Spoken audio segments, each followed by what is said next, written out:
Diputado Boric, ya teloneado suficiente, tiene uso de la palabra.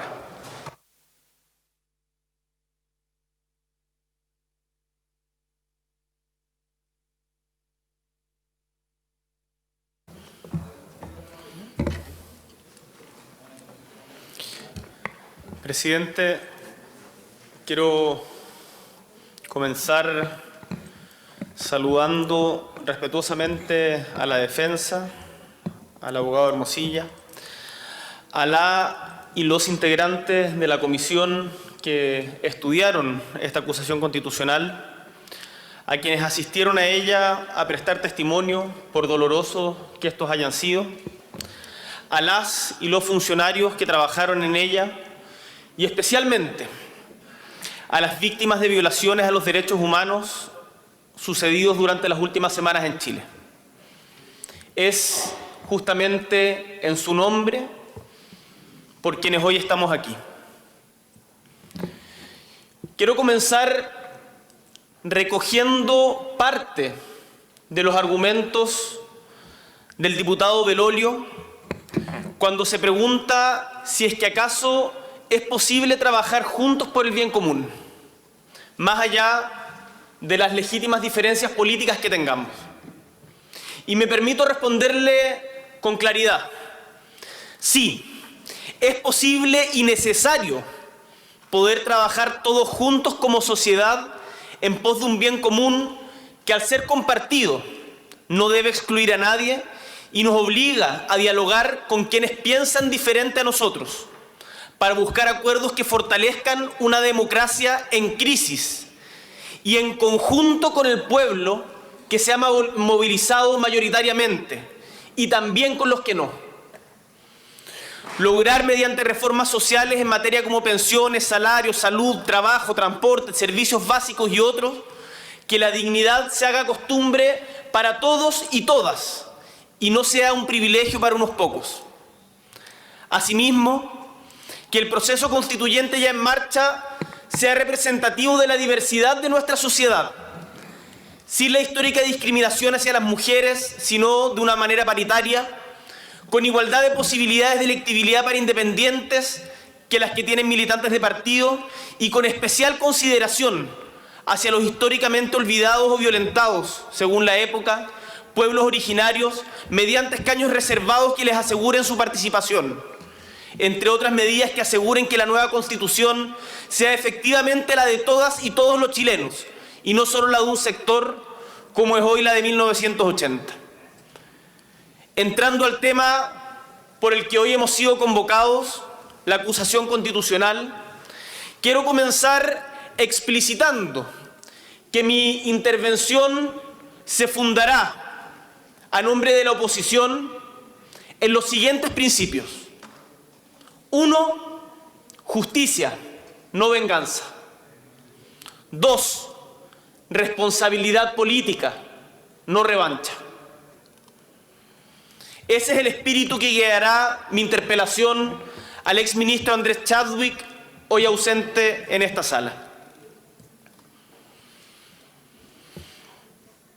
Procedencia de la responsabilidad constitucional del exministro del Interior y Seguridad Pública, señor Andrés Chadwick Piñera.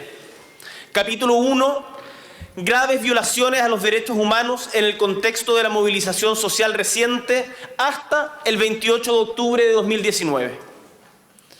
La diputada del Real, parte de la comisión investigadora de esta acusación constitucional, decía en su intervención que esta era la acusación del Partido Comunista para tratar de desestabilizar al gobierno. Si está presente, le digo que no, diputada. Le digo claramente que esta acusación es del conjunto de la oposición, presentada con firmas de la Democracia Cristiana, del Partido Radical, del Partido por la Democracia, del Partido Socialista, del Partido Federación Regionalista Verde, del Partido Comunista, de todo el Frente Amplio y, por sobre todo, y más allá de las firmas formales, de la mayoría del pueblo de Chile, que quiere justicia y no impunidad. Porque no podemos permitir la impunidad. Nuevamente, y como hace 30 años enfrentamos una encrucijada que es histórica, de la que no hay salidas fáciles.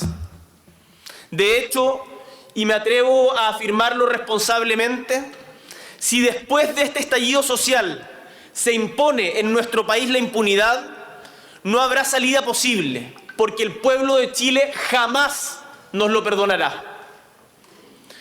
Son muchas y muchos los muertos, los heridos, los abusados, las abusadas, los mutilados. Y de nuestra capacidad de juzgar a los responsables de esta brutalidad indesmentible depende también la posibilidad de vivir en una sociedad donde podamos mirarnos como iguales y no como enemigos, sin miedo, sin resentimiento, sin desconfianza. Porque además de las medidas sociales necesarias para asegurar la dignidad para todos y todas, solo la justicia es capaz de curar heridas como las que se han abierto en nuestro país, y solo curando estas heridas podremos tener la auténtica paz que Chile necesita, la que no se decreta firmada en un papel, sino cuando, como he dicho antes, la dignidad se haga costumbre. Debemos entonces ser capaces de darle a la ciudadanía una respuesta clara, nítida, prístina. Debemos determinar hoy quiénes son los responsables políticos, constitucionales y legales de la mantención del orden público y quiénes concentran la decisión política en materia de seguridad pública, independiente de las responsabilidades penales a quienes les correspondan. ¿Quiénes concentran la decisión política en materia de seguridad pública que permitieron las violaciones a los derechos humanos en nuestro país durante estas últimas semanas? Y quienes señalan o defienden que una de esas personas no es Andrés Chadwick, es ministro del Interior durante el estado de emergencia, los invito a decir frente al país quién es entonces la persona responsable. Porque la respuesta no puede ser que nadie lo es. Quiero ser enfático. En Chile se han violado los derechos humanos en democracia. Antes de esta circunstancia, antes de este contexto, en particular contra el pueblo mapuche por parte del Estado chileno, por parte de diferentes gobiernos. Pero la acusación que hoy nos convoca trata de la violación de los derechos humanos con especial brutalidad durante las últimas 6 semanas. No se tratan de casos aislados, sino que existen patrones que se repiten con demasiada regularidad. Para fundamentar esto, partiré haciendo una breve cronología de los hechos que nos trajeron hasta aquí y citaré algunas de las principales normas en materia de derechos humanos que rigen a nuestro país. El viernes 4 de octubre del 2019, el panel de expertos del transporte público informó de la segunda alza en el año de los pasajes del metro de Santiago, el tren central y los buses de la red. Producto de esta medida y del pésimo manejo político y comunicacional de los ministros de Estado, comenzó un proceso de manifestaciones que se profundizó durante la semana del 14 de octubre, especialmente el jueves 17. De esta forma, encabezado por niños, niñas y adolescentes, se masificó la evasión como una forma de protesta, mientras el Ejecutivo comenzó a condenarla como si se tratara de simples actos criminales. En esa línea, el gobierno insistió en medidas ineficaces, que lejos de apuntar al fondo de las demandas se agotaban en castigar las consecuencias de una manifestación que muchos aquí consideramos legítima. De hecho, hubo algunos diputados que se apresuraron en presentar un proyecto de ley para sancionar justamente las evasiones que se estaban produciendo. Así, se hace pública la amenaza de pasar a los manifestantes al registro de evasores. Y en el caso de los estudiantes secundarios se les amenaza con suspenderles el beneficio de la tarjeta nacional estudiantil. La movilización, sin embargo, continúa y la tosudez de las autoridades también. La madrugada del sábado 19 de octubre, cuando hubo una quema de estaciones de metro que todos rechazamos de manera categórica, que no quepan dudas de aquello.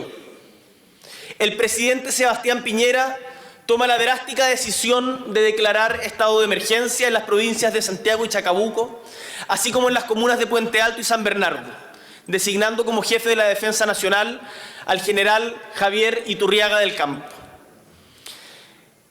Está de más decir que la decisión de declarar estado de emergencia por razón de orden y seguridad pública no se había adoptado desde el regreso a la democracia en Chile, salvo en el caso de un desastre natural, y el profundo efecto social de esta definición, considerando los antecedentes autoritarios en nuestra historia reciente, generó y sigue generando un gran impacto en nuestra población. El efecto de todo esto fue la multiplicación de cacerolazos pacíficos a lo largo y ancho de todo el territorio nacional, desde Arica a Puerto Williams. La respuesta no fue otra que la extensión de los estados de emergencia a gran parte del país, la profundización de la represión policial a la manifestación cívica y mínimos efectos en la restauración del orden público. Durante la vigencia de los estados de excepción, el exministro no mencionó en ninguna oportunidad las graves violaciones de derechos humanos denunciadas tanto por observadores del Instituto Nacional de Derechos Humanos, que eran de público conocimiento por prácticamente todos los habitantes del territorio nacional.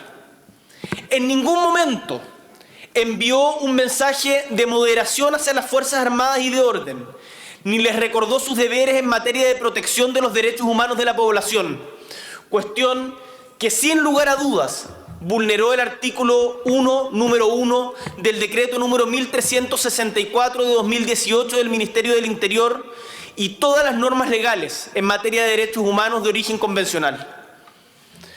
Así como bien sostuvo la doctora Liliana Galdames en el marco de la comisión, durante el ejercicio de su cargo, el exministro Chadwick no desarrolló acciones concretas, llamados de atención, señales de alarma ni emplazamientos a las fuerzas de orden y seguridad. Por el contrario, sus palabras siempre fueron de respaldo a la acción de las fuerzas de seguridad en conciencia que ya en ese momento se estaban violando gravemente los derechos humanos de los manifestantes. Graves hechos contrarios a la dignidad humana fueron cometidos por agentes policiales durante la gestión del exministro, entre los que vale la pena destacar 123, repito, 123 lesiones oculares, de las cuales a lo menos 4 desembocaron en pérdida del globo ocular. Estas cifras dan cuenta de la peligrosidad del armamento que se utilizaba, o bien del mal uso del mismo, como ya ha señalado el diputado Ilavaca en su presentación. B. El caso de un niño detenido junto a 3 adultos y trasladados a la 43ª Comisaría de Peñalolén, donde, y les pido que en sus cabezas y de todos quienes están escuchando puedan proyectar esta imagen, donde fueron maniatados y colgados de las esposas a una estructura metálica de la antena de la comisaría, donde recibieron gas pimienta en estado sólido y golpes del personal de Carabineros, lo que consta en informe del Instituto Nacional de Derechos Humanos. Por favor, no dejen de representar en su cabeza una escena como esa en plena democracia. C. El caso de violencia sexual contra un estudiante de medicina en Pedro Aguirre Cerda, detenido por personal de Carabineros, quienes lo insultaron y golpearon por ser homosexual, imputándole el delito de robo en lugar no habitado. Fue por ello desnudado, golpeado y abusado sexualmente por el personal de Carabineros, quienes le fracturaron la nariz e introdujeron un bastón de servicio en su cavidad anal. Les ruego también tomarle el peso a las palabras que estamos pronunciando en este momento. D. El caso de homicidio frustrado en el contexto de personal de Carabineros disparando perdigones contra la multitud durante el toque de queda en la comuna de Buin. La víctima, abordada por 3 agentes estatales, fue golpeada en el suelo por Carabineros como medida de castigo y amedrentamiento por estar infringiendo el horario de restricción a la libertad ambulatoria, siendo trasladada al Hospital Barros Luco, donde permanece en estado de gravedad. E. El homicidio de Alex Núñez en Maipú, región metropolitana, producto de la brutalidad de golpes con luma en el cráneo y tórax que les propinó Carabineros. Eso sin mencionar los abusos a decenas de mujeres por parte de fuerzas policiales, ante los cuales la ministra Pla guardó un silencio que hoy día consideramos cómplice. Según cifras del Instituto Nacional de Derechos Humanos, hasta el término del mandato del exministro Chadwick, los civiles heridos se detallaban de la siguiente forma: 1.117 personas heridas en total, de los cuales 890 eran hombres adultos, 159 mujeres adultas y 68 niños, niñas o adolescentes. Se produjeron además 123 lesiones oculares, 4 de ellas con pérdida o estallido del globo ocular. A su vez, el Instituto Nacional de Derechos Humanos, a fecha 28 de octubre, había presentado las siguientes acciones judiciales por graves hechos de violencia desde agentes del Estado: querellas por torturas y tratos crueles con violencia sexual, 18 querellas presentadas, en las cuales 8 víctimas fueron hombres, 21 mujeres y 11 niños, niñas y adolescentes. Pese a que acá estamos en el marco de la acusación constitucional contra el exministro Chadwick, no puedo dejar de mencionar el silencio cómplice que, insisto, tuvo la ministra Pla ante estas 21 mujeres que fueron abusadas sexualmente, y lo cual también merecería una crítica política severa por parte de este Parlamento. Otras querellas presentadas por el INDH fueron por tortura y tratos crueles. 76 presentadas, en las cuales 62 víctimas fueron hombres, 43 mujeres y 23 fueron niñas, niños y adolescentes. Considerando estos hechos, no nos cabe duda que en el periodo que comprende desde el 17 hasta el 28 de octubre de este año, existió un patrón de conducta por parte de Carabineros de Chile, donde se produjeron graves y numerosas violaciones a los derechos humanos.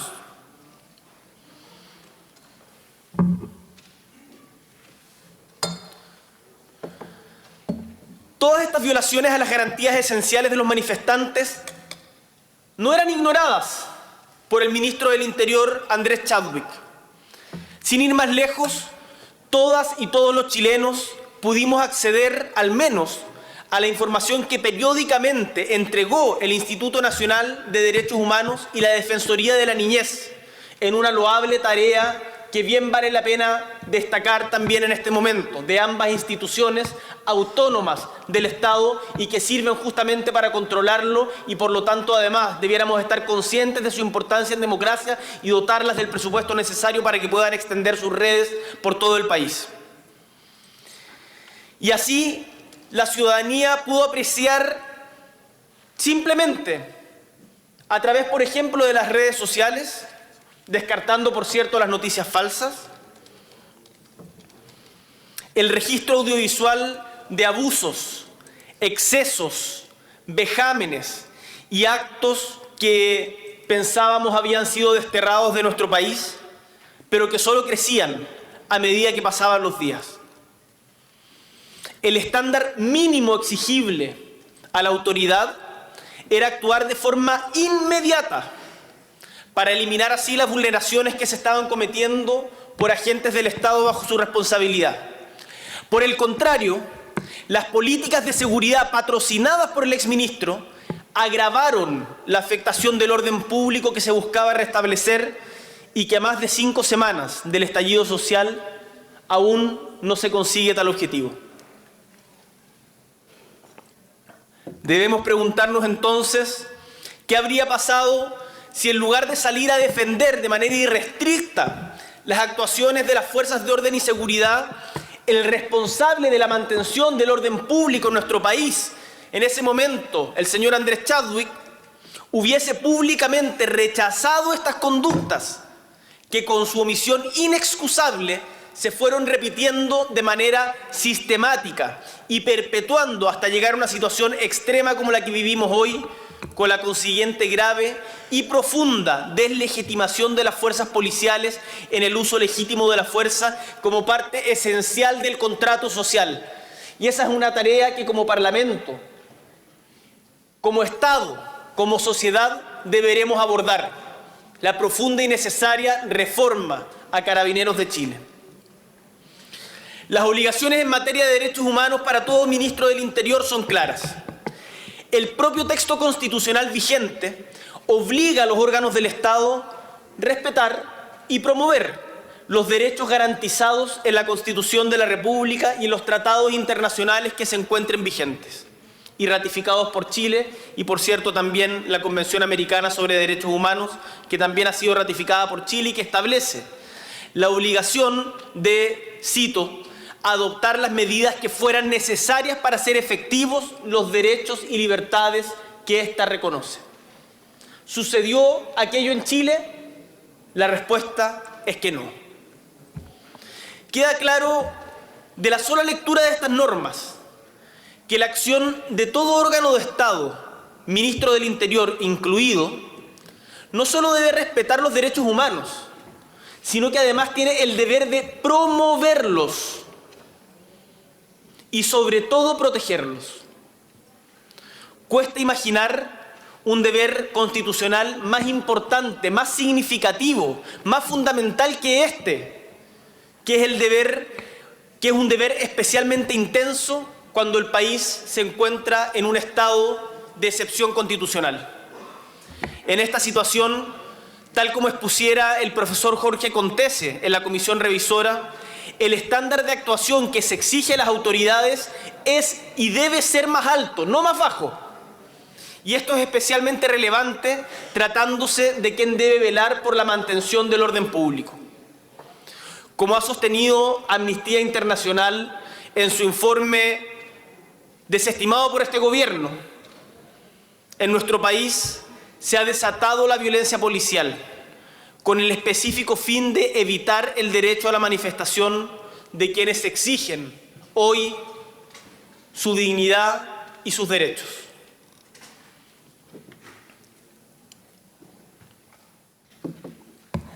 Capítulo 2. La responsabilidad constitucional del exministro Chadwick por haber infringido gravemente la Constitución y las leyes y haber dejado estas sin ejecución al omitir adoptar medidas eficaces para detener violaciones graves a los derechos humanos durante la vigencia de las declaratorias de estado de emergencia en el territorio nacional. A. El carácter de las violaciones a los derechos humanos acontecidas entre el 18 y el 28 de octubre de 2019. Tal como ha señalado la Corte Interamericana en el caso Flery y otros versus Haití, ninguna actividad del Estado puede fundarse en el desprecio de la dignidad humana. Bajo ninguna circunstancia, ni aún a excusa de un estado de anormalidad constitucional, los derechos fundamentales pueden verse suspendidos o derogados. Y es, por tanto, el deber de todo Estado hacer todos los esfuerzos necesarios para garantizar el ejercicio de los derechos y compatibilizarlos con el restablecimiento de la normalidad constitucional, como lo establece la propia Constitución y los tratados internacionales. Como lo señalara José Miguel Vivanco, de Human Rights Watch, es perfectamente posible restablecer y velar por el orden público en un sistema democrático sin que eso signifique abusos o violaciones a los derechos fundamentales. Es justamente de eso de lo que se trata cuando se vive en una democracia. El derecho internacional de los derechos humanos establece, diputados y diputadas, que en ningún caso puede suspenderse o restringirse el derecho a la vida o la integridad física durante la declaratoria de estados de excepción constitucional. Pero según consta en las observaciones que ha hecho el Instituto Nacional de Derechos Humanos, de la Defensoría de la Niñez, las acciones judiciales presentadas ante el Poder Judicial, el informe de Amnistía Internacional rechazado por el Gobierno y el de Human Rights Watch valorado por el Gobierno, en el periodo del 18 al 28 de octubre, durante la gestión del exministro Chadwick, se cometieron hechos que por sí mismos constituyen violaciones a estas normas jurídicas esenciales. Gracias al trabajo de instituciones como, por ejemplo, la Defensoría Jurídica de la Universidad de Chile, tenemos claridad de la tipología de las atrocidades que fueron cometidas por funcionarios del Estado que forman parte de Carabineros de Chile, no todos, que forman parte de Carabineros de Chile en el periodo señalado. Paso a detallarlas. 1.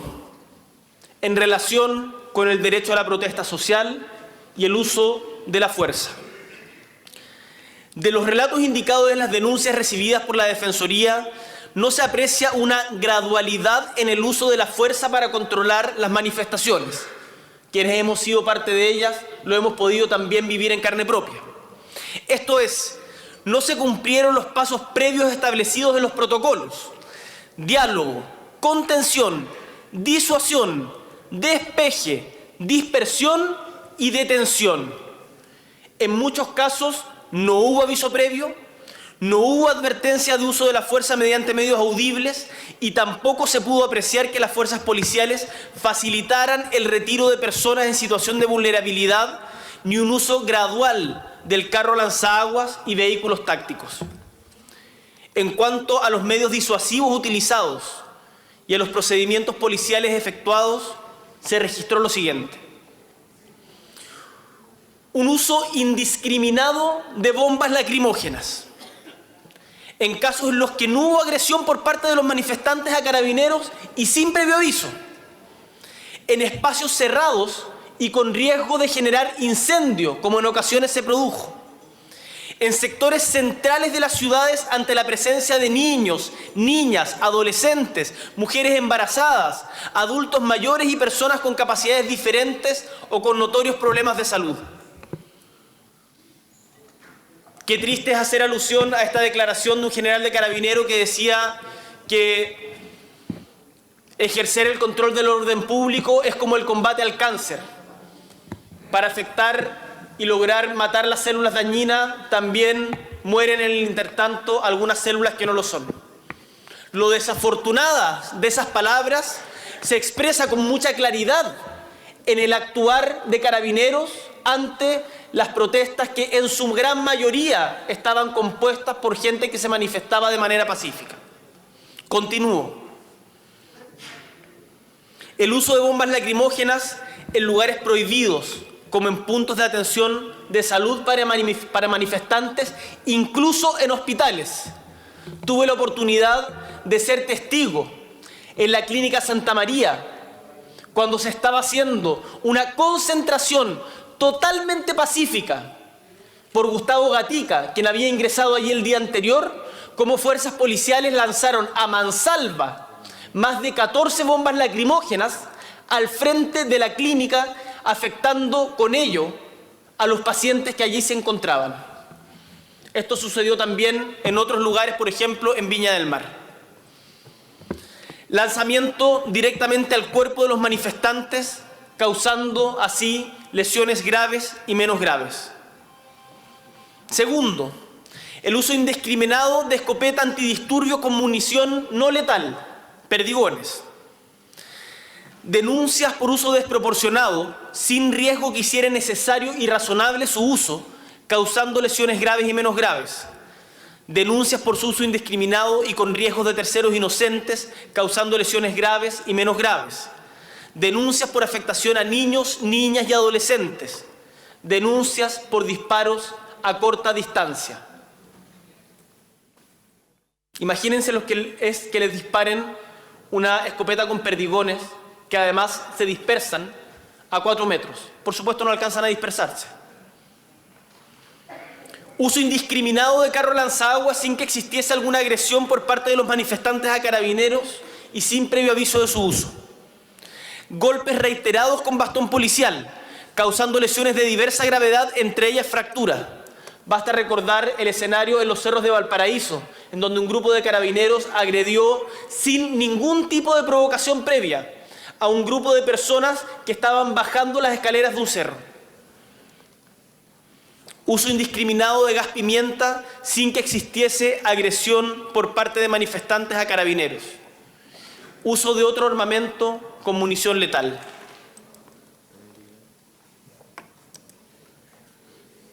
Recordemos también, en el marco de esta descripción de hechos desgarradores, que hay a lo menos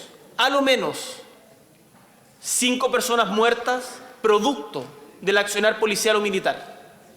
El caso de Curicó, que todos conocen, es tremendamente simbólico de aquello.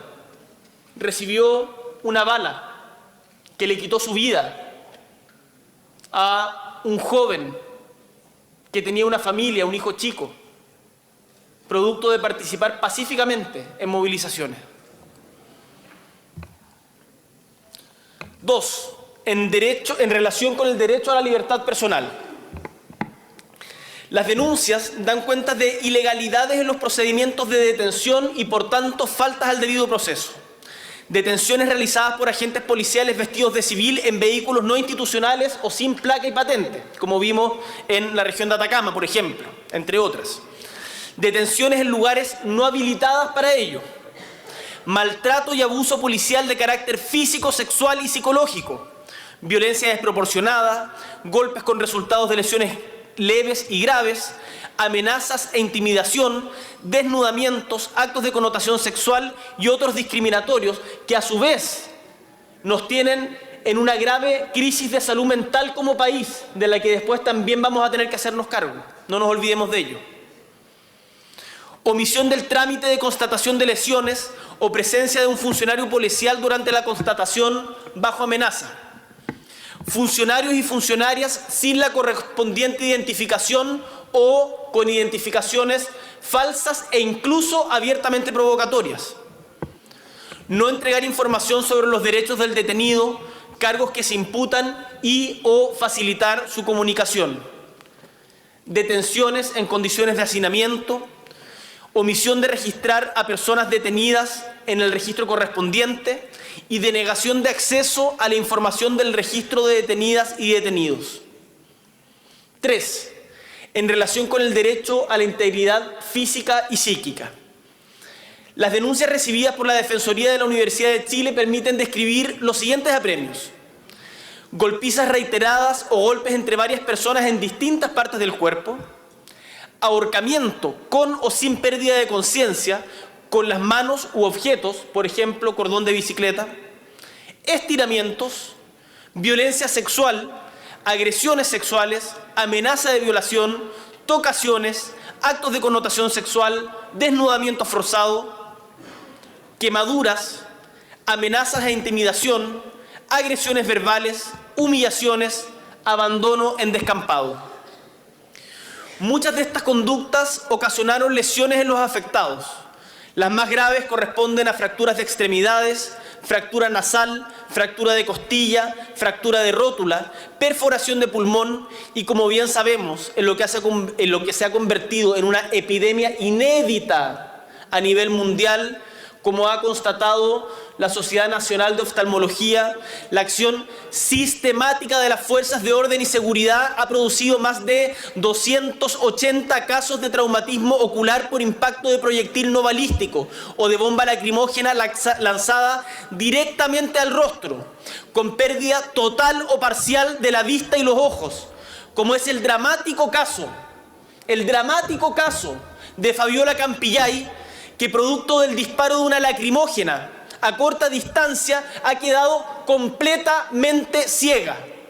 Este caso, sucedido solo hace un par de días, si bien no es atribuible, por lo tanto, al exministro Andrés Chadwick por no encontrarse ya en el cargo, sí da cuenta de una conducta reiterada en el tiempo, que pudiendo haber sido detenida en su momento, no se hizo, con las consecuencias que hoy Fabiola y más de 280 personas, entre ellas también Gustavo Gatica, están viviendo. La violencia contra la niñez en el contexto de este conflicto. Y aquí quiero partir agradeciendo a la defensora de la niñez, Patricia Muñoz, y a todos los funcionarios y funcionarias de la Defensoría de la Niñez que se la han jugado en estos días tan difíciles. Como hemos dicho, este movimiento social fue iniciado por aquellos estudiantes secundarios que decidieron manifestarse contra el modelo de abusos y privilegios, y como ha sostenido la Defensoría de la Niñez, sus garantías se han visto severamente conculcadas. Quiero detenerme en dos ejemplos que grafican la vulneración que estos sufrieron.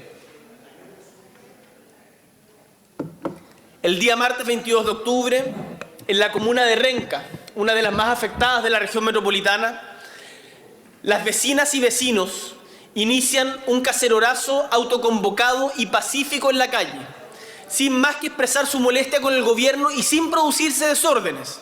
Carabineros de Chile procede a reprimir indiscriminadamente a los protestantes, a tal nivel que terminan lesionando a una niña de 12 años de edad en su espalda. Pueden corroborar esto con el alcalde de la comuna, Claudio Castro. 2. En la comuna de Santiago, el día 19 de octubre, un niño de 16 años se encontraba con amigos en su edificio cuando carabineros entraron y le dispararon mientras corría a su departamento, según indicaron la Defensoría de la Niñez y el INDH. Recibió al menos 10 impactos de perdigones en la espalda y las costillas.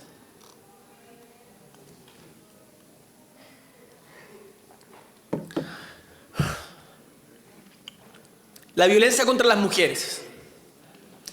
Respecto de la violencia sexual ocurrida al interior de las comisarías, y acá quiero destacar el tremendo rol que ha cumplido la agrupación de abogadas feministas ABOFEM, se da cuenta que, abro comillas, la mayor parte de las mujeres y adolescentes denuncian que han sido obligadas a desnudarse dentro del recinto policial y a sentarse en cuclillas, en algunos casos permaneciendo en esa posición durante largos periodos de tiempo. Mientras las mujeres se encuentran desnudas, son víctimas de golpes, burlas, humillaciones, miradas lascivas, insultos y amenazas por parte de las policías, tanto carabineros como PDI. Estas amenazas consisten en decirles que van a golpearlas, violarlas o matarlas. Estando en esa posición, también se ha procedido a inspeccionar sus genitales, obligándolas a inclinarse para separarles sus glúteos o su vagina. En algunos casos, se les impidió volver a ponerse su ropa interior aun cuando se encontraran menstruando. Otros casos son relatos de mujeres que han sido tocadas en sus pechos o glúteos por policías mientras las detienen, para luego ser obligadas a permanecer por largas horas en vehículos policiales, hacinadas, sin acceso a agua, estando algunas heridas, deshidratadas e impidiéndoles orinar, con todo el daño psicológico que aquello significa. Cierro comillas respecto del informe de ABOFEM. El drama de las lesiones oculares. El Colegio Médico de Chile ha sostenido que nunca antes en la historia de Chile habían perdido tantas personas en un mismo periodo la visión producto del impacto de uso de armas no letales cuyo agente causal bien determinado era el uso de la fuerza pública contra la manifestación social.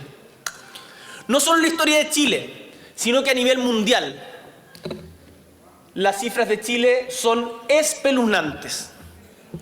Por ejemplo, en las manifestaciones de Francia el año pasado, los que se conoce como los chalecos amarillos, se registraron 21 casos de lesiones oculares graves en un lapso de aproximadamente 6 meses.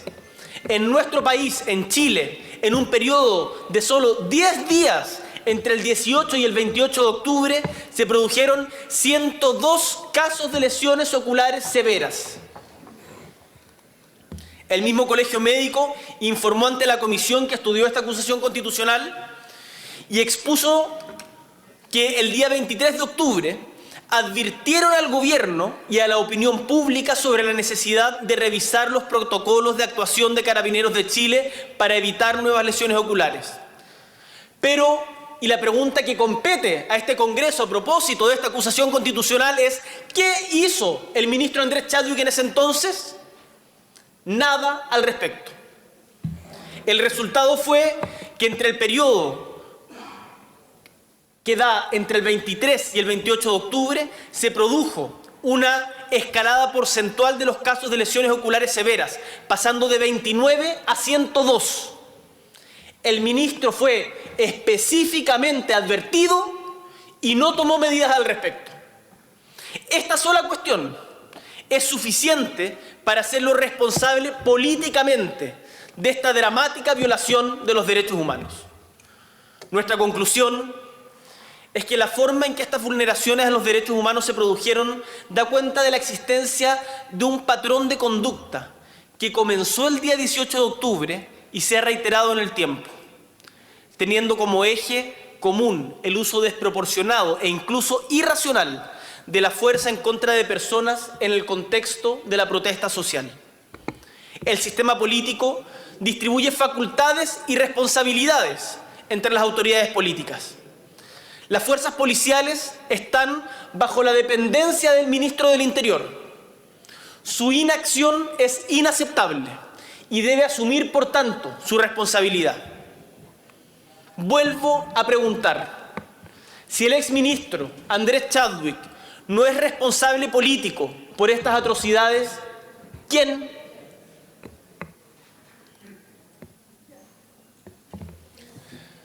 Paso a analizar la responsabilidad constitucional del exministro al no dictar medidas eficaces para frenar las graves violaciones a los derechos humanos.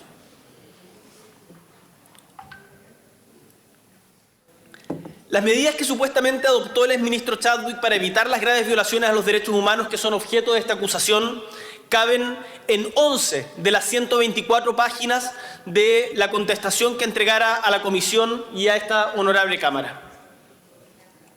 Al revisar esas 11 páginas, verificamos que el ministro no fue capaz de señalar ni una sola medida concreta que él haya adoptado para poder detener estas graves y flagrantes violaciones a los derechos humanos, bajo el peligroso y mañoso argumento de que el ministro del Interior carecería de habilitación legal para impartir instrucciones operativas específicas a Carabineros de Chile, dado que los acusadores jamás hemos sostenido que el exministro tenía competencia para determinar la capacidad operativa de las fuerzas de orden. Por lo tanto, se defiende de algo de lo que no atacamos. Así, en las páginas 82 y 83 de la contestación de Andrés Chadwick, se construye el siguiente argumento. Cito: en el despliegue técnico y operativo de Carabineros de Chile, la institución cuenta con independencia y autonomía, lo que es resultado de su carácter profesional. Cierro la cita. Esto último desconoce, echando en mano el carácter técnico de la institución, lo dispuesto expresamente en el artículo 101 de la Constitución actualmente vigente, que luego de describir la composición y función de las fuerzas de orden y seguridad, señala que éstas dependen del ministerio encargado de la seguridad pública, o sea, el Ministerio del Interior. tal como por lo demás lo dispone expresamente la ley que creó el Ministerio del Interior y Seguridad Pública en su artículo 2. Es decir, con independencia de la capacidad específica de impartir instrucciones técnicas particulares a Carabineros, es claro que el mandato constitucional habilita al Ministro del Interior y Seguridad Pública a impartir órdenes políticas y, más aún, a hacerlas exigibles y cumplirlas de parte de los altos mandos de la institución. Todo esto porque, como ya hemos expuesto y argumentado, el Ministro del Interior concentra la decisión política en materias relacionadas al orden y la seguridad pública interior. ¿Qué quiere decir esto? Que debe ejercer las facultades que le confiere la ley, nada más ni nada menos, de modo oportuno y adecuado, con la finalidad primordial de velar por la mantención del orden público en el territorio nacional, según lo ha prescrito el artículo 3, letra B de la Ley 20.502. Entre estos medios para velar por el orden público se encuentra la institución de Carabineros de Chile, y por eso Carabineros depende del Ministro de Interior y Seguridad Pública, artículo 2 de la Ley número 20.502. Por consiguiente, es deber del Ministro desplegar esas fuerzas de modo oportuno y apropiado para mantener el orden y la seguridad pública interior. Y esto es importante.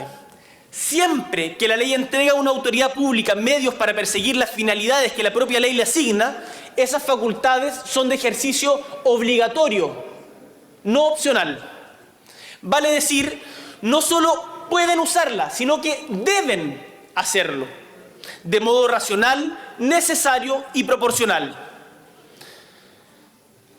Esa racionalidad, necesidad y proporcionalidad, por cierto, deben evaluarse de acuerdo a los fines legalmente fijados y no al criterio personal de cada ministro, independiente quien éste sea. Por tal razón, lo primero que debe determinarse en el marco de esta acusación constitucional es cuál es el estándar de conducta activa o pasiva que es exigible a esta ex autoridad del Estado. Y en particular, entre los deberes del ministro Chadwick destacan: A. El deber constitucional de proteger los derechos humanos frente a su vulneración grave, pública y notoria por parte de Carabineros, en tanto organismo estatal bajo su dependencia. B. El deber de mantener el orden público de forma racional y responsable, contenido en el artículo 3, literal B de la Ley 20.502, el cual se relaciona con el deber de mantener el orden público con respeto de los derechos de las personas, contenido en el artículo 1, número 1 del decreto número 1364 de 2018 del Ministerio de Interior y la Seguridad Pública. C.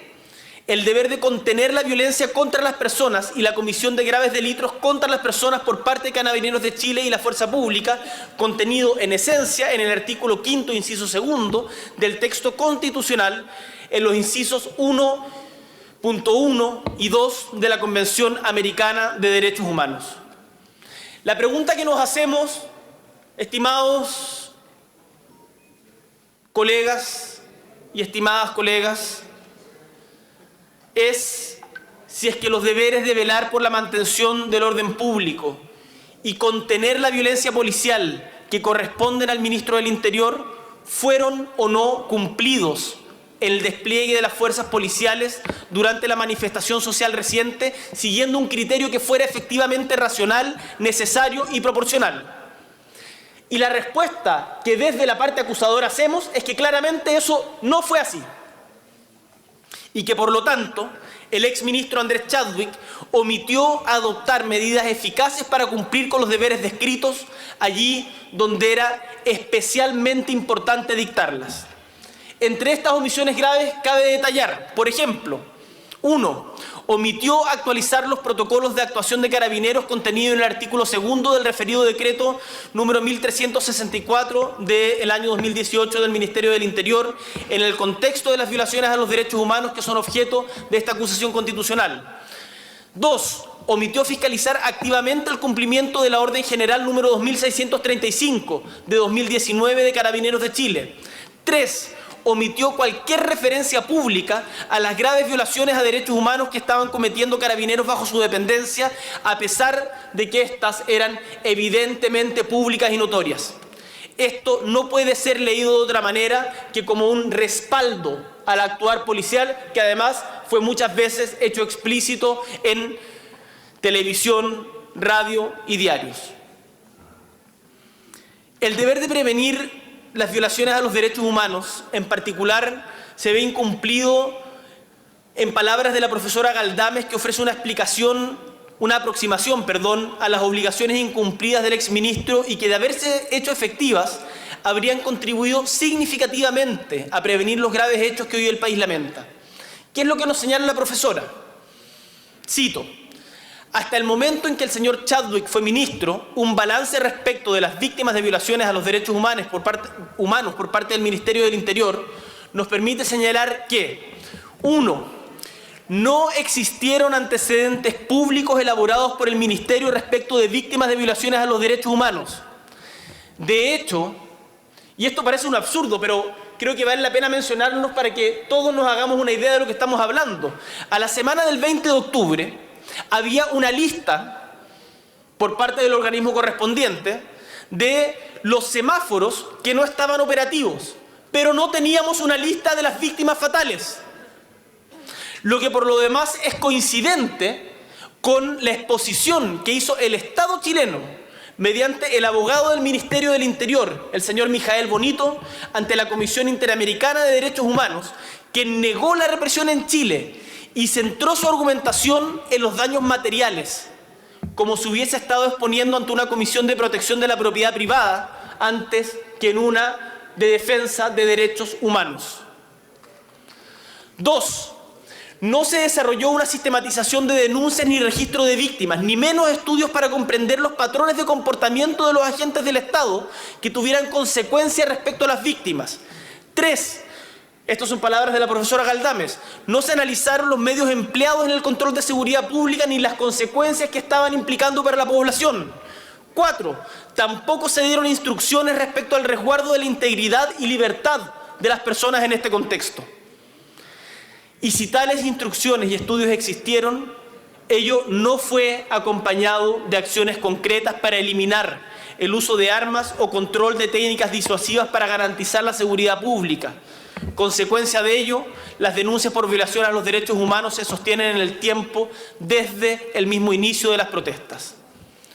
Asimismo, como se ha señalado, todas las intervenciones públicas del exministro Chadwick fueron en la línea de respaldo irrestricto del actuar de Carabineros de Chile e insistir en la importancia de los daños a bienes públicos y privados, pero nunca informó sobre la situación de la población víctima de las vulneraciones, la importancia de los derechos humanos o la necesidad de preservar la integridad física de las personas que participaban en las manifestaciones sociales.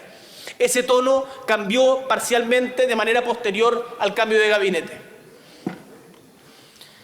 Así basta destacar como botón de muestra la siguiente declaración del entonces ministro a la prensa. Cito: el trabajo que están desarrollando nuestras Fuerzas Armadas y Carabineros, y como ha sido testigo toda la opinión pública por desarrollar su trabajo de control, de seguridad y de tranquilidad para nuestra población, ha sido y cuenta realmente con todo nuestro respaldo, porque ha sido indispensable como todo el país ha podido observar. Cierro comillas. Bajo este contexto y con el respaldo público del ministro Chadwick, las fuerzas de seguridad cometieron una gama de gravísimas lesiones, muchas de ellas irreparables. Irreparables. Quiero destacar, aprovechando esta instancia, a los compañeros y compañeras de Gustavo Gatica, que están hoy día aprendiendo braille para poder ayudar a su compañero a continuar y terminar su carrera.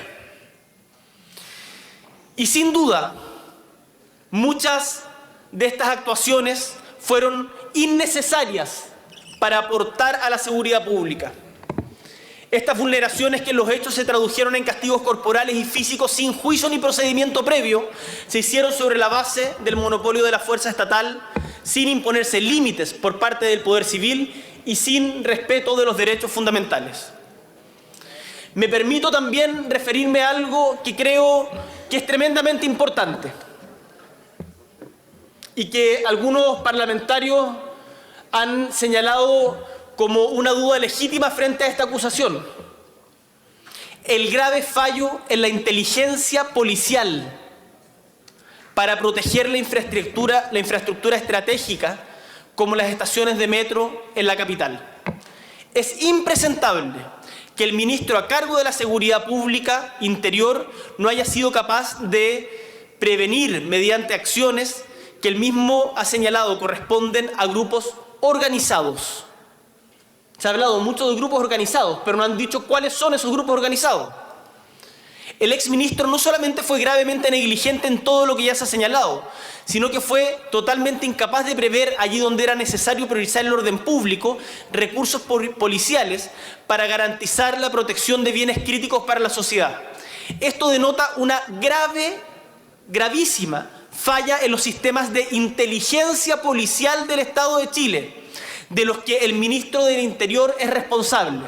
Ahora, para ser justos, las fallas en inteligencia es algo que, como podrán dar cuenta ministros y subsecretarios del Interior anteriores, es algo que se arrastra hace bastante tiempo, lo que no quita responsabilidad a que durante el mandato del ministro Chadwick no haya sido subsanado. Nuestra conclusión es que el ministro Andrés Chadwick no cumplió con sus deberes constitucionales y legales y dejó, por lo tanto, leyes sin ejecución, en especial la propia Ley 20.502 del Ministerio del Interior y Seguridad Pública y la Convención Americana sobre Derechos Humanos. Y producto de todo lo anterior, permitió la comisión de graves vulneraciones a los derechos humanos por parte de Carabineros de Chile, que condujeron a la violación al derecho a la vida y a la integridad física de miles de personas en el territorio de la República, de Arica a Magallanes. Se suma a lo anterior que con su actuar negligente en ningún caso se logró el tan ansiado restablecimiento del orden público y la tranquilidad en el país, no la normalidad, porque habemos muchos que no queremos volver a la normalidad anterior. La nueva normalidad tendrá que ser diferente, porque como se ha dicho, Chile despertó. Capítulo 3. La responsabilidad constitucional del exministro Chadwick por haber infringido gravemente la Constitución al participar de la declaración del estado de emergencia y afectar derechos no contemplados en dicho estado de excepcionalidad. Estoy consciente de que este capítulo es el más cuestionado por la defensa. Sin embargo, resulta complejo mantener un diálogo argumentativo con la contestación escrita ante esta honorable Cámara del exministro a la presente acusación constitucional, cuando se fundamenta a lo largo de dicho escrito que el objeto de este procedimiento es cuestionar el mérito o cuestionar la facultad presidencial de decretar el estado de excepción de emergencia. Y lo digo muy claramente, eso no es así, no estamos cuestionando la facultad de decretar el estado de emergencia. Lo que se apunta en este capítulo acusatorio es que producto del estado de emergencia se violaron derechos constitucionales no susceptibles de restricción por parte del mismo y que al producirse bajo el amparo de decretos firmados por el exministro Chadwick corresponde, por lo tanto, declarar su responsabilidad constitucional producto de lo dispuesto en el artículo 37 del texto constitucional.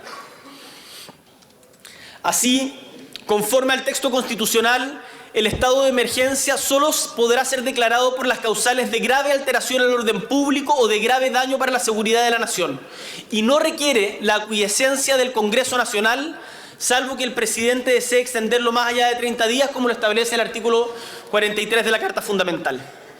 Es justamente esta habilitación directa que tiene el presidente de la República para decretar el estado de emergencia sin requerir autorización de ningún otro órgano, lo que en una interpretación sistemática de la Constitución confiere a la autoridad facultades menos intrusivas, al mismo tiempo que demanda de ella justificaciones razonables para adoptar solamente las estrictamente necesarias para recuperar el estado de normalidad previa a la declaración al estado de excepción. Cabe destacar que en el caso del estado de emergencia solo pueden restringirse los derechos de locomoción y de reunión. en virtud del artículo 43, inciso final de la Constitución que autoriza al presidente de la República para ello. Sin embargo, durante la vigencia de los estados de emergencia a lo largo del país, decretados con la firma del exministro Chadwick, se afectaron diversos derechos mucho más allá de lo previsto por la Constitución, al margen de lo que ésta dispone. Cabe destacar, entre otros: 1. Se produce la declaración de toque de queda, la que al no contar con expresa delegación presidencial deriva en una ilegítima privación del derecho a la libertad personal y seguridad individual contenido en el artículo 19, número 7 de la Constitución. 2.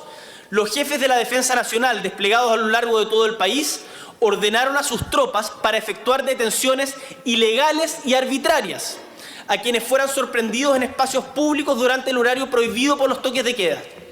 Las autoridades militares y policiales detuvieron a personas por infringir el toque de queda, conducta que no es un delito, sino una mera falta, conforme al artículo 495, número 1, por lo que su infracción solo genera, y esto es importante, la citación previa comprobación de domicilio y no la detención ni retención de hecho, artículos 124 y 134 del Código de Procedimiento Penal.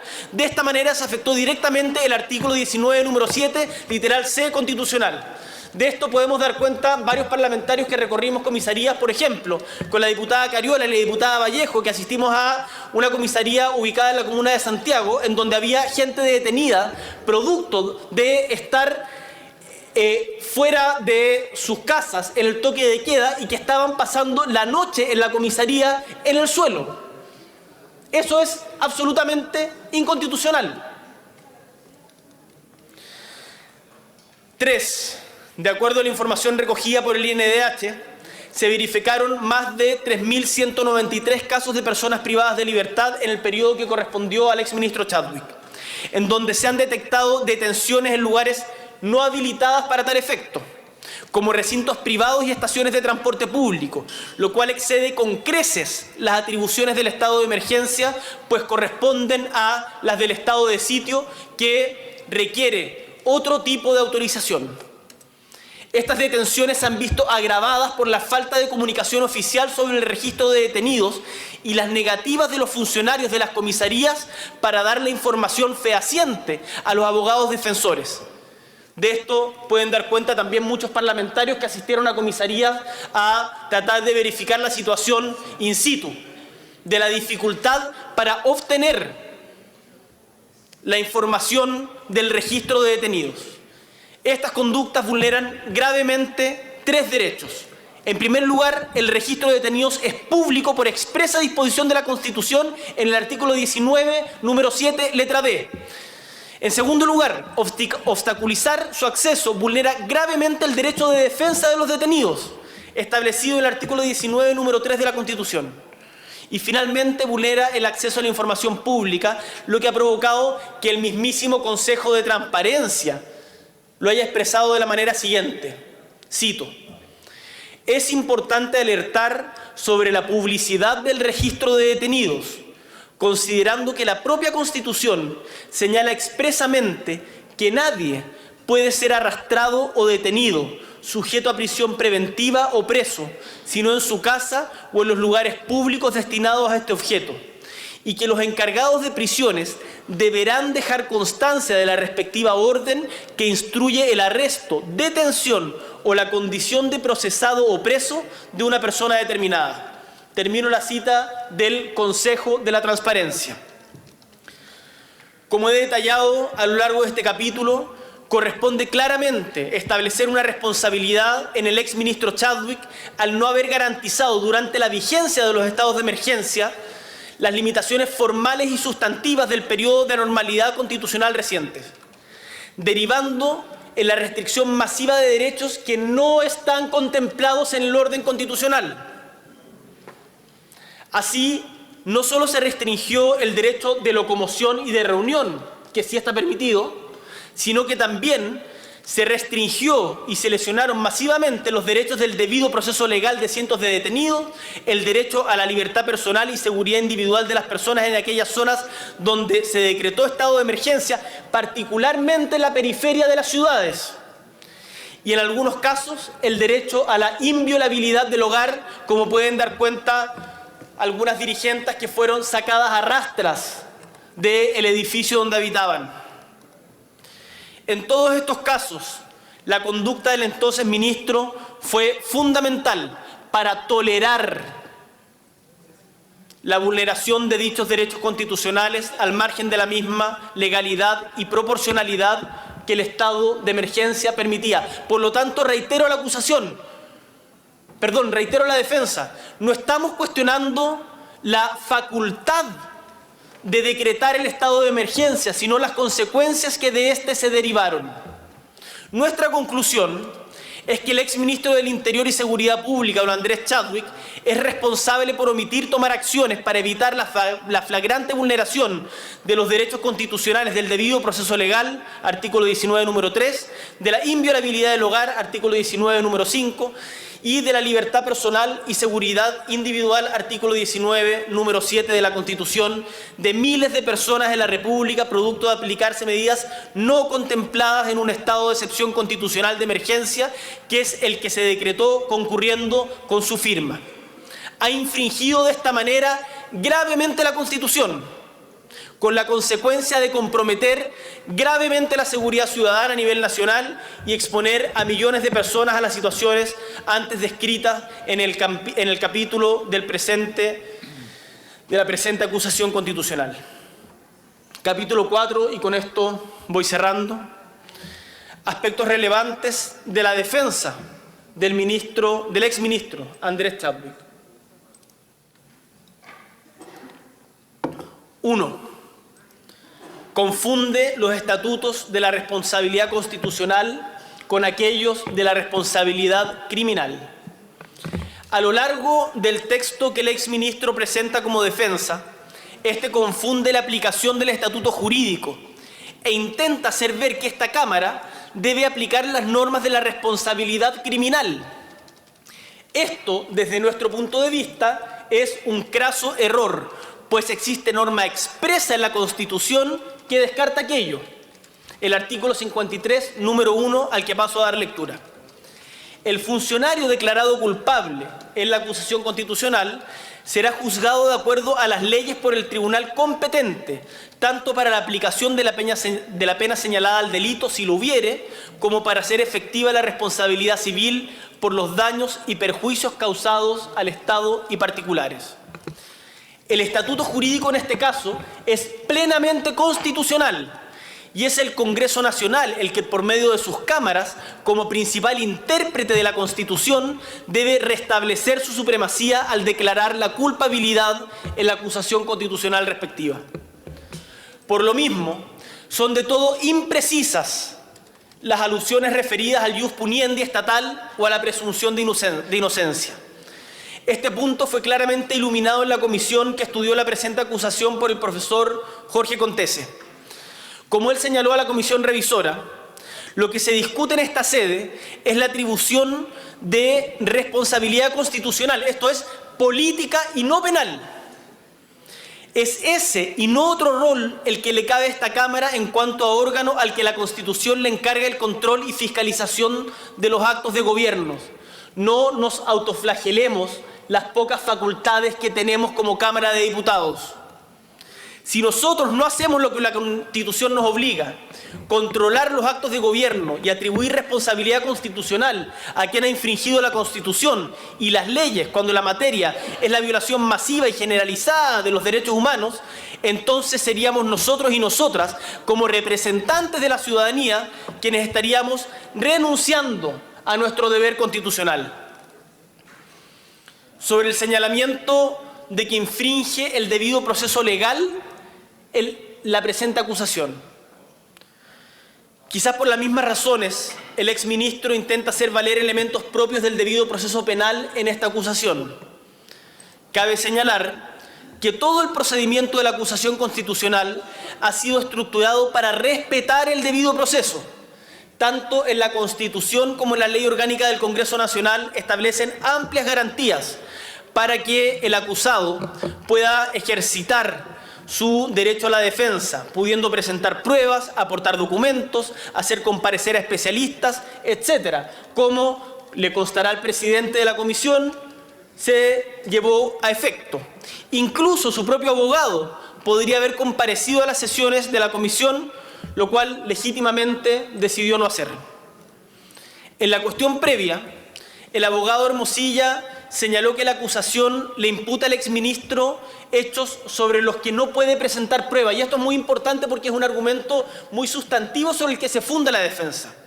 ¿Por qué afirma esto? La prueba que debe presentar es la que muestre que sí tomó las medidas necesarias para detener las violaciones a los derechos humanos que estaban sucediendo. Pero no la ha presentado, sencillamente porque esa prueba no existe. Enviar oficios a Carabineros y la Policía de Investigaciones sin detallar la reacción que el ministro tuvo frente a aquellas respuestas de la policía es francamente el reconocimiento de una negligencia inexcusable. Negligencia que por lo demás ha causado dolor y sufrimiento a miles de personas y que podría generar la atribución de responsabilidad internacional de Chile y eventualmente responsabilidades civiles e incluso penales de altas autoridades del Estado. Sobre la presente acusación que responsabiliza al exministro por hechos de terceros, otra cuestión muy importante en la defensa que ha hecho el abogado Hermosilla.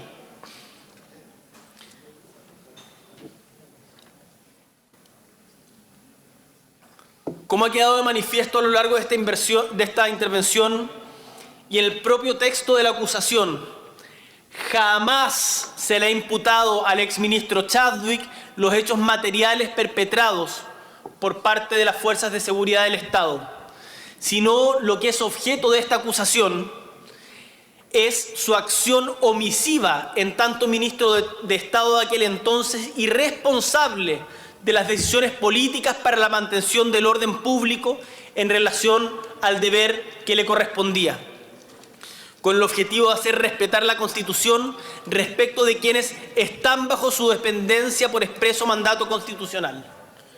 Cuestión que es de entera responsabilidad personal del exministro Chadwick en el periodo en el que estuvo en el cargo desde el 18 al 28 de octubre. Estas afirmaciones de la defensa debieran ser desatendidas totalmente, pues no resisten un análisis de racionalidad cuando son ponderadas en su mérito y contrastadas con los fundamentos de la acusación. Como observó el profesor Contés en la comisión, si se aceptara la tesis que la defensa intenta articular, se llegaría al absurdo que si funcionarios de Carabineros realizaran una matanza hoy en Valparaíso o cualquier ciudad de Chile, el responsable político de las policías jamás podría ser acusado constitucionalmente, ya que los hechos son de terceras personas. No podemos, señor presidente, aceptar una tesis que lesiona de esta manera el imperio del derecho. Sobre el particular, deseo destacar lo sostenido por el profesor Paredes sobre la acusación constitucional en específico. La responsabilidad constitucional no requiere de un comportamiento doloso o negligente.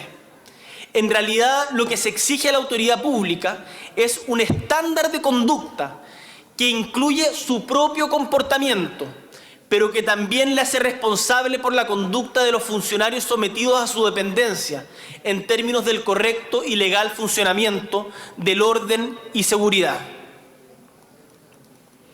Ese es el estándar que esta Cámara debe asumir hoy. Este es el estándar que debemos marcar como precedente para que nunca más se repitan hechos como los que nos ha tocado presenciar y en los que el exministro Chadwick contribuyó a que se perpetuaran en el tiempo. Y quiero insistir con algo con lo que partí. Esto no es venganza, esto es justicia, esto no es revancha, es responsabilidad política. Finalmente, respecto de la defensa, sobre la cuestión de la sistematicidad y el informe en derecho acompañado del doctor Cay Ambos. Cabe hacer algunas aclaraciones respecto del informe en Derecho elaborado por el profesor alemán Dr. Kai Ambos y que el exministro acompañó en ejercicio de su legítimo derecho a defensa. El informe discurre en torno a la cuestión de la sistematicidad de las violaciones a derechos humanos acontecidas en Chile en las últimas semanas.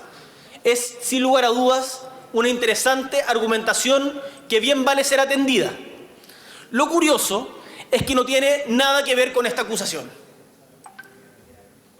porque esta acusación se refiere a la responsabilidad política, no penal, del señor Chadwick, principalmente como ha quedado demostrado por su inacción.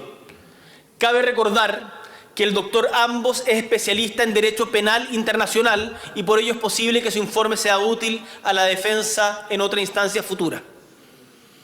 En este sentido, corresponde determinar si los ataques contra la población civil o a grupos de ella, en el presente caso cientos de manifestantes pacíficos, fueron o no sistemáticos en tanto elemento contextual de los crímenes de lesa humanidad, según lo dispone el derecho penal internacional y el derecho penal doméstico.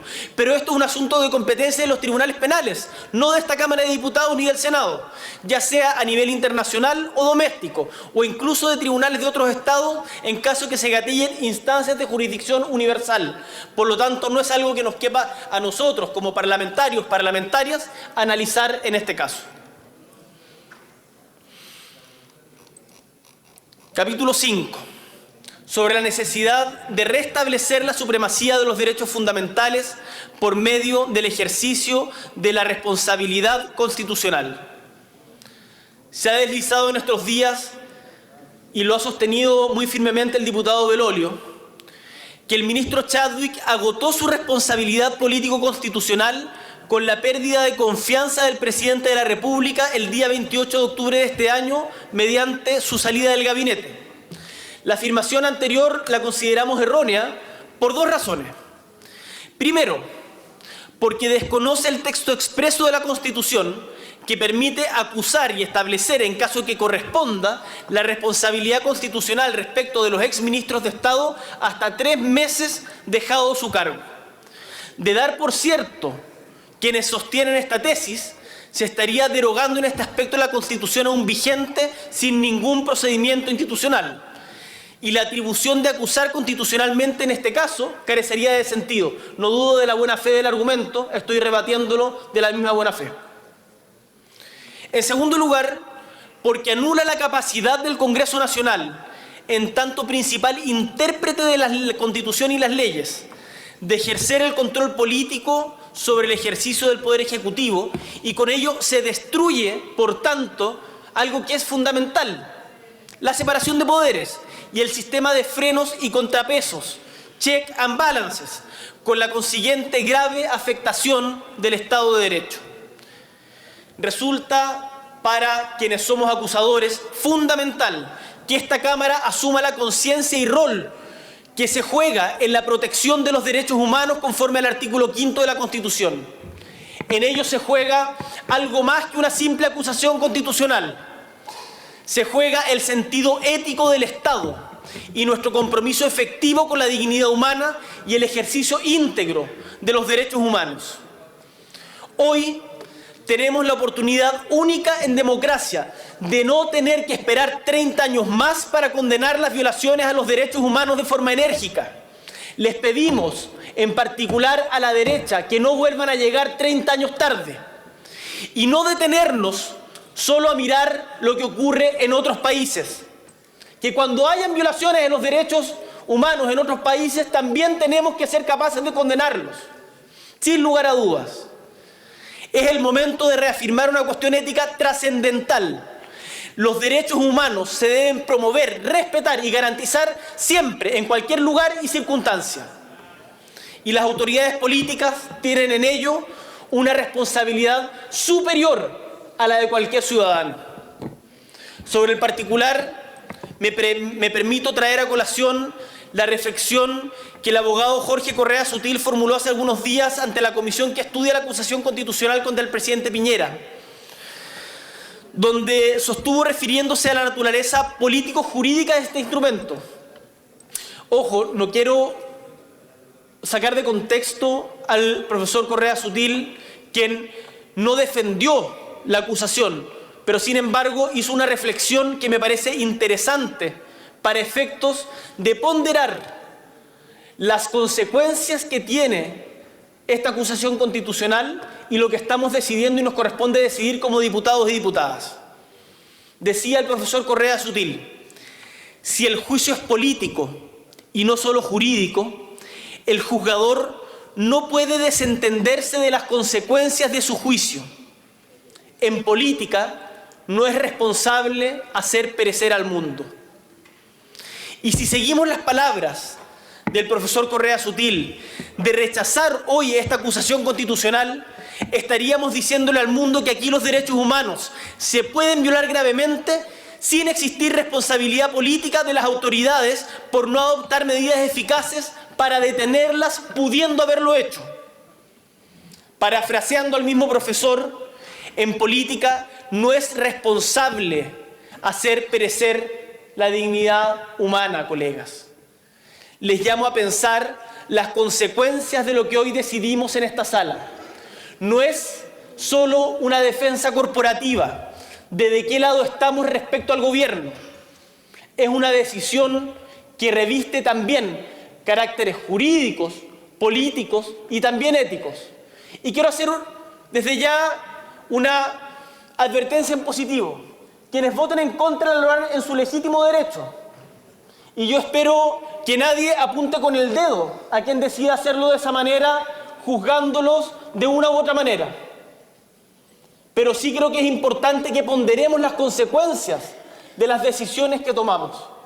Sin acusaciones, sin caricaturas, con la conciencia propia que nos importa estar en este lugar. Los llamo a pensar las consecuencias de lo que hoy decidimos en esta sala y cómo lo que decidamos se va a inscribir en la historia republicana de Chile. A Yarna Proboste, ex ministra de Educación, se le encontró responsable constitucionalmente y fue destituida por la no corrección de las graves infracciones e irregularidades cometidas por la Secretaría Regional Ministerial de Educación de la región metropolitana en materia de recursos públicos. Por similares razones, fue destituido el exministro Beyer. Ese es el estándar constitucional, no menos que ese. Hoy no son temas económicos o administrativos lo que se juegan en esta sala, sino que la salvaguarda misma de los derechos fundamentales en nuestro Estado, es decir, la existencia misma del Estado de Derecho. Y para finalmente, y ahora sí, terminar, me gustaría hacer una reflexión final con una cita al profesor José Salaquet, quien fuera profesor de Derecho Internacional de los Derechos Humanos en la Universidad de Chile y miembro de la Comisión Rettig de Verdad, Reconciliación y Justicia respecto a las instituciones, para que entendamos de que esta acusación constitucional es un grano de arena respecto de una tarea mucho más ardua que tenemos que enfrentar. Frente a la pregunta, en una columna se refiere usted a la radical desnudez de las instituciones tradicionales como la OEA. ¿Cree acaso que deben desaparecer? Responde el profesor Salaquet. Así es. La OEA, las Naciones Unidas, la OTAN, el Consejo de Europa, la Unión Africana, el Fondo Monetario Internacional y muchos otros entes son frutos de la Guerra Fría, del orden post-Segunda Guerra Mundial. Todos están obsoletos en este momento, pero no están dadas las condiciones para un cambio radical. Entonces las soluciones siguen siendo de parche, parciales. Los grandes cambios se dan por esa frase odiosa pero realista: la violencia es la partera de la historia. ¿Qué quiere decir eso? Que después de la Segunda Guerra, ante tal enceguecimiento de la sociedad internacional, hubo una voluntad de fundar un orden nuevo con los organismos que señalé. Irak e Irán, o en este caso Chile, no son grandes tragedias, pero no califican como la Segunda Guerra Mundial. para lo que alcanzan, en nuestro caso local, es para despertar medidas parche, como algunas de las que hemos visto durante los últimos días, pero que no significan un reordenamiento radical. Vivimos en un periodo en que subsisten instituciones obsoletas que fueron necesarias, pero ya no lo son. Estas instituciones están inertes, pero de pie, porque no son reemplazadas por nada, ni hay voluntad ni condiciones para hacerlo. Lo que está pasando en estos momentos son los primeros indicios de una transición que también se dio entre los tiempos del absolutismo a los tiempos contemporáneos, antes y después de la Revolución Francesa. En esa transición pasaron muchas décadas. Había movimientos que hoy casi no se recuerdan, como el ludismo, liderado por el señor Lud, que decía que las máquinas iban a reemplazar a los seres humanos, como efectivamente las reemplazaron en parte. Decía que había que sabotear a las máquinas, destruyendo los telares automáticos. Fue un movimiento que cobró mucha importancia en su momento, pero ya no se escucha. Lo mismo sucede ahora. Cuando hay protestas sociales, y esto es lo importante, los políticos no entienden lo que está pasando, porque todavía estamos anclados en el pasado. Y lo que está pasando es un cambio, como dicen los ciúticos, copernicano, queriendo decir que está cambiando todo. Estamos en un tránsito que puede durar décadas entre un modo de representación política tradicional y las necesidades de una nueva época. Ese tránsito genera un abismo de incomprensión entre los militantes de la época anterior que no entienden estos cambios. Las personas que se criaron en un mundo creen que va a durar para siempre, o les gustaría que durara para siempre, o por lo menos que mientras ellas vivan no se menee. Pero los cambios están ocurriendo de todas maneras, nos guste o no nos guste. No están esperando que usted se acomode a los nuevos tiempos. La tradición, como decía el profesor Salaquet, no consiste en la adoración de las cenizas, sino en la preservación del fuego. Muchas gracias, presidente.